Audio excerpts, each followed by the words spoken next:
नमस्कार, आप देख रहे हैं उज्जैन टीवी और मैं हूं आपके साथ खुशबू परमार। आइए नजर डालते हैं आज के प्रमुख समाचारों की ओर। पत्रकार वार्ता में पुलिस कप्तान ने किया हत्याओं की 2 वारदातों का खुलासा। एक में भाई ने की भाई की हत्या, दूसरी वारदात में 3 व्यक्ति पाए गए संलिप्त इंजीनियर की हत्या में। कालियादेव मार्ग बंद किए जाने को जन विरोधी बताया विधायक ने। कलेक्टर ने कहा निर्माण कार्य के चलते अस्थायी रूप से किया है बंद। एक माह में पुलिस को मादक पदार्थ माफियाओं के खिलाफ उल्लेखनीय सफलता मिली। नवीनतम कार्रवाई में नीलगंगा थाना पुलिस ने 2 तस्करों से बरामद किए चरस और पाउडर। महाकाल विस्तारीकरण के अंतर्गत 70 मीटर दायरे में लोग हटाने लगे अपने आशियाने, लगने लगे आरोप प्रत्यारोप। इसी के साथ हाईकोर्ट के निर्देश पर ऑटो चेकिंग में 19 ऑटो के दस्तावेज पूरे नहीं मिले, ऑटो किए थाने के हवाले। और अब समाचार विस्तार से। पुलिस को मिली कामयाबी। अहम अंधे कत्ल की वारदात के 40 घंटे के अंदर ही आरोपी पुलिस की गिरफ्त में। नगर निगम के फील्ड इंजीनियर की हत्या के आरोपियों से चाकू तथा 2 पहिया वाहन किए बरामद। पंकज कनौजिया निवासी उचहरा सतना हाल मुकाम तिरुपति डायमंड कॉलोनी नगर निगम से अनुबंधित एजेंसी में फील्ड इंजीनियर था और प्रधानमंत्री आवास योजना का काम देखता था। शनिवार को अपने दोस्त व निगम कर्मचारी के विवाह समारोह से अपने ही दोस्त सुदामा के साथ बाइक पर इंदौर से उज्जैन लौट रहा था। हीरा मिल की चाल के समीप तिलकेश्वर महादेव के पास वह बाइक से उतरकर लघुशंका करने के लिए गया। उसी दौरान कुछ बदमाशों ने उस पर एकाएक चाकू से हमला कर दिया। उपचार के दौरान पंकज की मौत हो गई थी। पुलिस ने सीसीटीवी कैमरों की फुटेज के आधार पर 4 आरोपितों को गिरफ्तार किया है। मुख्य आरोपित बाफना पार्क कॉलोनी का रहने वाला नाबालिग है। उसने अपने 2 दोस्तों पीयूष और हिमांशु को ढांचा भवन से घर बुलवाया था। तीनों ने जमकर शराब पी और रात को बाइक से मस्ती करने निकले थे। नक्षत्र होटल के समीप साइकिल से जा रहे एक सिक्योरिटी गार्ड को भी रोककर मारपीट की थी। इसके बाद तीनों बाइक से हीरा मिल की चाल की ओर आ गए थे। यहाँ इंजीनियर पंकज लघुशंका कर रहा था। एक युवक ने उसकी बाइक को गिरा दिया और दूसरे ने इंजीनियर को लात मारकर नीचे गिरा दिया। इसके बाद उस पर चाकू से हमला कर वहां से भाग गए। इस संबंध में एसपी सत्येंद्र कुमार शुक्ल ने बताया, घटनाक्रम थाना देवास गेट का था, जिसमें एक संविदा कर्मी इंजीनियर की हत्या का मामला था और रात में वो विवाहित समारोह से लौट के आ रहे थे और उसके एक मोटरसाइकिल पे 3 लोगों ने उनके साथ मारपीट कर चाकू को चोट पहुंचाई और घटनाक्रम निकला था। उस पर हमारी एडिशनल एसपी श्री रविंद्र वर्मा के नेतृत्व में और सीएसपी विनोद मीणा के नेतृत्व में एक टीम गठित की गई थी, जिन्होंने सभी तरह के जो उनके ग्राउंड इनपुट थे उस पर काम किया, टेक्निकल इन्वेस्टिगेशन प्लस साथ ही साथ जो उनके जो बैकग्राउंड है और विक्टिम का उस पर पूरा काम किया और हमने 3 आरोपियों को इसमें चिन्हित किया जो घटनाक्रम में संलिप्त पाए गए थे। तीनों को गिरफ्तारी की है। साथ ही साथ उनको छुपाने में और साक्ष्य को प्रभावित करने के आरोप में जो एक आरोपी है उसके पिता, जिसने उनको शह देकर छुपाया और मर्डर वेपन छुपाने में भी उसकी मदद की, उसको आरोपी, इस तरह से 4 आरोपी इसमें गिरफ्तार किए गए। घटिया थाना अंतर्गत ग्राम बांदका में भाई ने भाई की थी हत्या, पुलिस ने किया खुलासा। घटिया थाना क्षेत्र के ग्राम बादका में टेकरी के समीप सोमवार रात हुई किसान की हत्या के मामले का पुलिस ने मंगलवार को ही खुलासा कर दिया। मृतक के भाई ने ही हत्या कर शव खेत में पटक दिया था। पुलिस को बरगलाने के लिए उसने दोस्तों पर हत्या की शंका जताई, जिस पर पुलिस ने मृतक के 3 दोस्तों को भी हिरासत में लिया था। जांच में पता चला कि मृतक शराब पीकर स्वजन के साथ मारपीट करता था, इसीलिए उसके छोटे भाई ने ही उसकी हत्या की है। पुलिस को जांच में पता चला कि सोमवार रात को धर्मेंद्र शराब के नशे में घर पहुंचा। उसने स्वजन से विवाद किया। बताया जा रहा है कि अर्जुन सिंह व धर्मेंद्र के बीच मारपीट हुई थी। इस आधार पर अर्जुन सिंह से पूछताछ की गई तो उसने हत्या करना कबूल कर लिया। इस संबंध में एसपी सत्येंद्र कुमार शुक्ल ने बताया, लगभग 36 घंटे पहले का है। एक व्यक्ति की रक्त रंजित लाश मिली थी ग्राम बांदका में और उसमें जो हमारी टीम लगी, एडिशनल एसपी श्री आकाश भूरिया और एसडीओपी महिदपुर आर.के. राय की टीम ने काम किया और घटना के परिस्थितियों को देखकर ही स्पष्ट हो रहा था कि ये किसी न किसी तरह से घर के अंदर का ही विषय है। तो ये जानकारी में है कि जो मृतक है शराब के नशे में अपने भाई और अपने माता पिता इवन पत्नी के साथ मारपीट करता था। घटना दिनांक के 1 दिन पूर्व भी उसने ऐसा किया था।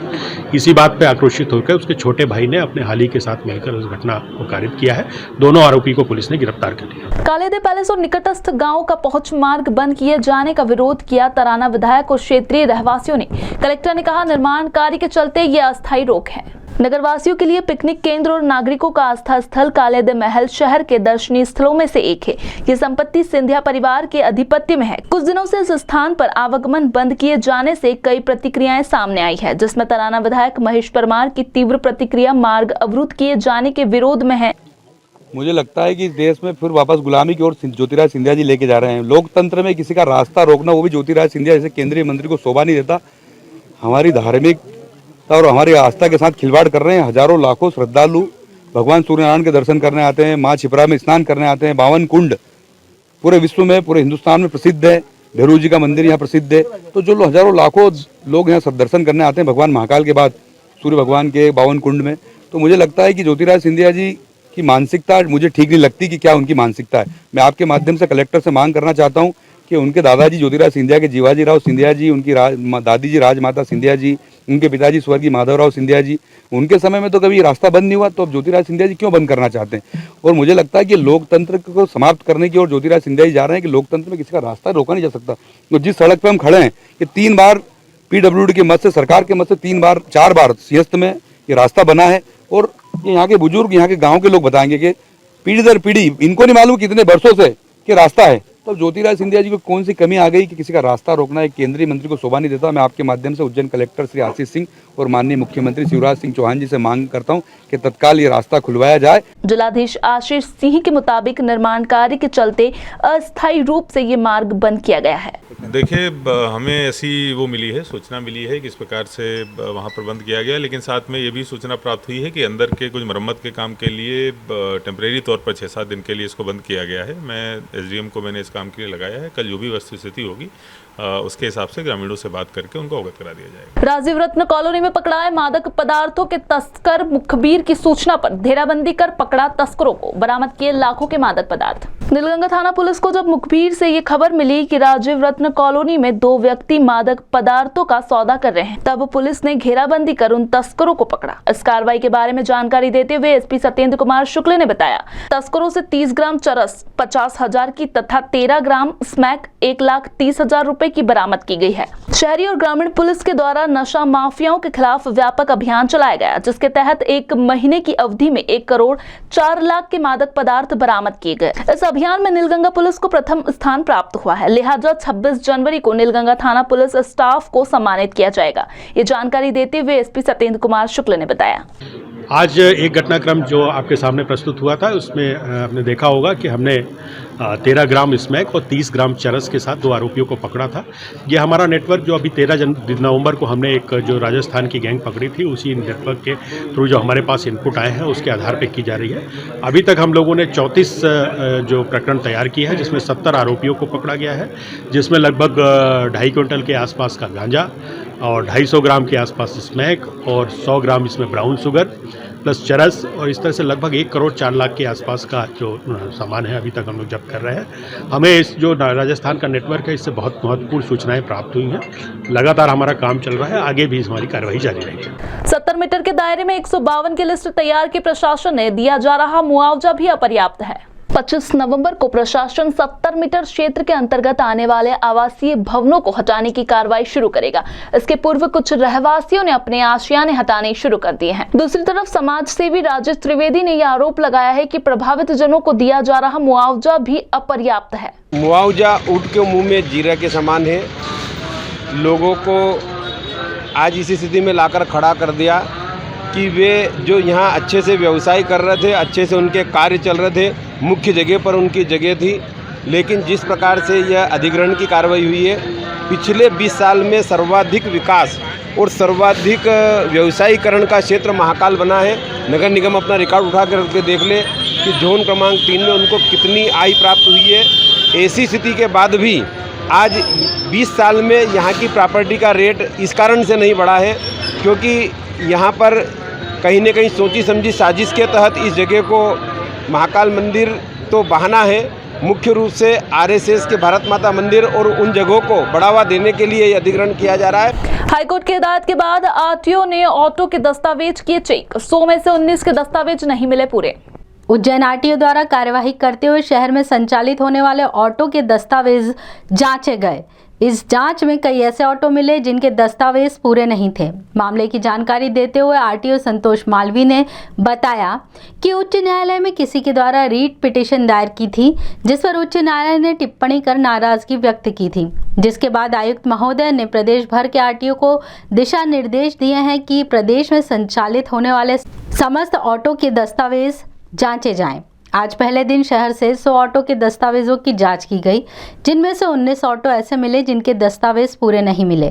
इन 19 ऑटो को नानाखेड़ा थाने के हवाले कर दिया गया है। ऑटो संचालकों द्वारा ऑटो के दस्तावेज प्रस्तुत कर दिए जाते हैं तो ऑटो छोड़ दिए जाएंगे। जैसा कि आपको जानकारी होगी, माननीय हाईकोर्ट में एक रिट पिटीशन लगी थी जिसमें अवैध ऑटो का संचालन जो हो रहा है पूरे मध्य प्रदेश के बड़े शहरों में, उनके ऊपर हाईकोर्ट में माननीय जजेस के द्वारा जो है नाराज़गी व्यक्त की गई है कि जो अवैध ऑटो जो संचालन किए जा रहे हैं, इनके द्वारा विभिन्न प्रकार के अपराध किए जाते हैं और इनके डॉक्यूमेंट्स जब वैध नहीं होते, इनके रजिस्ट्रेशन नहीं होते, परमिट नहीं होते, तो हम इन पर कार्रवाई नहीं कर पाते और पुलिस भी जो है इनको ईजीली नहीं ढूंढ पाती है। तो इस संबंध में माननीय परिवहन आयुक्त महोदय के द्वारा जो है संपूर्ण मध्य प्रदेश में दिशा निर्देश जारी किए गए थे कि जो इन पे अवैध ऑटो रिक्शास पे जो है अंकुश लगाया जाए और उनको जब्त कर पे विधिवत कार्रवाई की जाए। इसी परिप्रेक्ष्य में आज हमारे द्वारा उज्जैन में संयुक्त रूप से ट्रैफिक पुलिस के द्वारा और आरटीओ के द्वारा कार्रवाई की गई, जिसमें लगभग हमने आज जो है 100 से अधिक ऑटो को चेक किया है और कम से कम 19 से 20 ऑटो जो है अवैध संचालित करते हुए पाए गए थे। उनको हमने जब्त करके थाना नानाखेड़ा में जो है सुपुर्दगी में दिया है और जो अगर ये दस्तावेज संपूर्ण रूप से बनवा लेंगे तो उनको रिलीज कर दिया जाएगा और जो भी जुर्माना रहेगा उसके अनुसार उनको कार्रवाई। शैक्षणिक योग्यताओं को दरकिनार कर पात्र के स्थान पर अपात्र का चयन करने पर आंगनवाड़ी परियोजना अधिकारी के चयन प्रक्रिया पर सवालिया निशान लगाए आंगनवाड़ी सहायक अभ्यर्थी ने। तराना में आंगनवाड़ी सहायिका के रूप में कार्यरत रीना पति आनंदी लाल ने सहायिका से उन्नति को लेकर अपनाई जा रही प्रक्रिया को लेकर असंतोष जताते हुए पत्रकार वार्ता के माध्यम से कहा कि वो पिछले 5 वर्ष से सहायिका के पद पर कार्यरत है तथा उसकी शैक्षणिक योग्यता भी पर्याप्त है, फिर भी उसे दरकिनार कर उर्मिला पति दिनेश को नियुक्ति दी गई। जी सर, मेरा बस समस्या ये है कि मैंने सहायिका में 5 वर्ष पूर्ण हुए और मैंने 5 वर्ष तक पूरी नौकरी की है ईमानदारी के साथ, तो मेरे को पूरे 5 वर्ष के अंक मिलने चाहिए। और अगर ये अंक नहीं दे रहे हैं तो जिस वक्त मैंने आवेदन किया था उस वक्त तो मेरा बीपीएल फर्जी नहीं था ना, मतलब मेरा बीपीएल नहीं काटा गया था और उसके बाद काटा गया है। तो जिस वक्त आवेदन किया था उस वक्त तो मेरा बीपीएल था, तो उसका तो नंबर मेरे को मिलना चाहिए। इस बारे में सहायिका पति आनंदी लाल ने बताया, जिसमें हमारे गांव से आवेदन कुल 7 हुए थे। आवेदन होने के बाद में परियोजना अधिकारी तराना द्वारा एक हाथ से बनाई हुई अंतिम चिट्ठी जारी की है, जिसमें कि हमारे गांव से उर्मिला पति दिनेश का सिलेक्शन किया गया। सिर्फ उनका ही नाम था। आखिर में उनका किस आधार पर हुआ, कैसे हुआ, क्या हुआ, कितने नंबर है, ऐसा कुछ भी उसमें नहीं बताया गया कि कितने नंबर के आधार पर इनकी नियुक्ति की गई। जब यह सूची मैंने देखी तो मैंने मेरे पत्नी के खिलाफ के द्वारा एक आपत्ति दिलवाई कि जो उर्मिला पति दिनेश की अपने गांव से जो नियुक्ति की गई है, आखिर में इनका किस आधार पर सिलेक्शन हुआ है। इस संबंध में परियोजना अधिकारी के सामने मेरी पत्नी के नाम के द्वारा मैंने एक आपत्ति दिलाई, जिसमें मेरी पत्नी के द्वारा मैंने लिखवाया कि मेरी पत्नी के पास में आंगनवाड़ी सहायिका का अनुभव है, 12वीं पास है, स्नातक पास है, बीपीएल कूपन बना हुआ है, तो हमारा सिलेक्शन क्यों नहीं है, आखिर में इनका ही क्यों हुआ, किस आधार पर हुआ। इसी के साथ आगे चलते हैं वेधशाला से प्राप्त मौसम के आंकड़ों की ओर।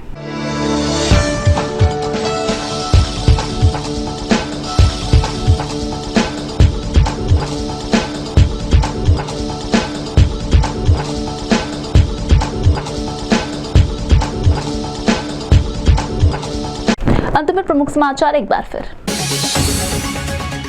पत्रकार वार्ता में पुलिस कप्तान ने किया हत्याओं की 2 वारदातों का खुलासा। एक में भाई ने की भाई की हत्या, दूसरी वारदात में 3 व्यक्ति पाए गए संलिप्त इंजीनियर की हत्या में। कालियादेव मार्ग बंद किए जाने को जन विरोधी बताया विधायक ने। कलेक्टर ने कहा निर्माण कार्य के चलते अस्थायी रूप से किया है बंद। एक माह में पुलिस को मादक पदार्थ माफियाओं के खिलाफ उल्लेखनीय सफलता मिली। नवीनतम कार्रवाई में नीलगंगा थाना पुलिस ने 2 तस्करों से बरामद किए चरस और पाउडर। महाकाल विस्तारीकरण के अंतर्गत 70 मीटर दायरे में लोग हटाने लगे अपने आशियाने, लगने लगे आरोप प्रत्यारोप। इसी के साथ हाईकोर्ट के निर्देश पर ऑटो चेकिंग में 19 ऑटो के दस्तावेज पूरे नहीं मिले, ऑटो किए थाने के हवाले। ताज़ा खबरों के साथ बने रहने के लिए देखते रहिए उज्जैन टीवी। हमारे YouTube चैनल को लाइक सब्सक्राइब करना ना भूलें। नमस्कार।